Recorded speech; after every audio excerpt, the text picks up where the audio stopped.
I was deeply saddened to hear of the suicide of Mike from Love Island. And it's absolutely awful. It seems that every few weeks, another young guy's killing themselves. And I've been reading through the comments, people saying that these reality shows should be offering counselling for the contestants before, during, and after the show. And I think that's a genuinely valid point. But I think there's a wider issue here that needs addressing, and it kind of is also relevant with regards to the knife crime epidemic that's happening in the UK as well, and that's toxic masculinity. Now, toxic masculinity is the result of a societal pressure directed at men of how or how not to behave. So, for example, a lot of guys feel reluctant to be openly expressionate with their emotions. A lot of guys feel embarrassed to say that they're upset, to say that they're struggling. On like another part of that, there's a lad mentality of, you know, viewing women in certain ways. That whole kind of like hero vibe of going out and sleeping with loads of women, and that is a constant pressure on men that needs unpicking, and it results in a lot of the time deep-rooted mental health issues. Suicide's still the biggest killer of men between sort of 20 and 40 years old, and it's wonderful that statistic is gradually getting better. Less men are killing themselves, but it's still the front runner in killing us guys. I think that it's getting to a point now where we have to be addressing these issues. How many more men need to die before changes happen? Now look at Mike, for example.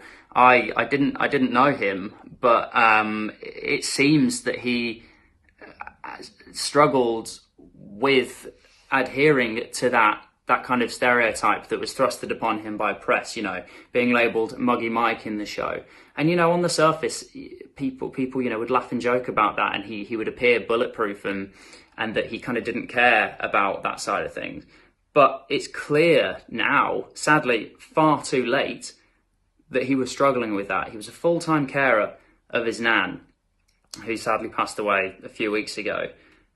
And it's clear that this poor guy was battling demons underneath the surface, but clearly felt unable to express himself.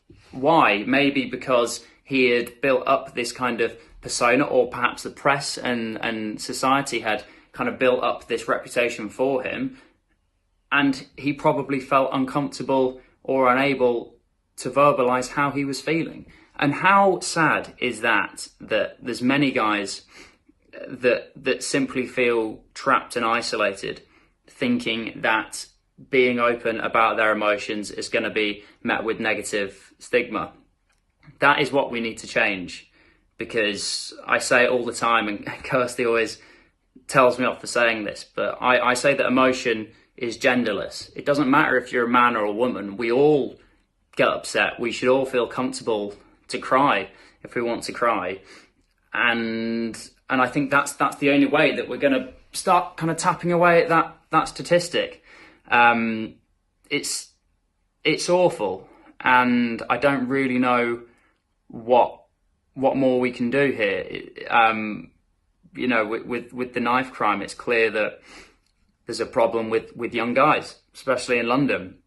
All this anger that they have inside them, and I would say perhaps if we'd be able to talk about how we're feeling in the earlier stages, perhaps it doesn't have to escalate to that level of violence. And I'm not for one saying that I understand what it's like to grow up in a deprived community, and there's clearly other issues there as well. But surely if we'd be able to verbalise how we are feeling, if we're able to kind of be open with our emotions before it gets to that level, that kind of reckless nature of not acknowledging responsibility, that then these kind of, I'd like to think that these stabbings are going to go down.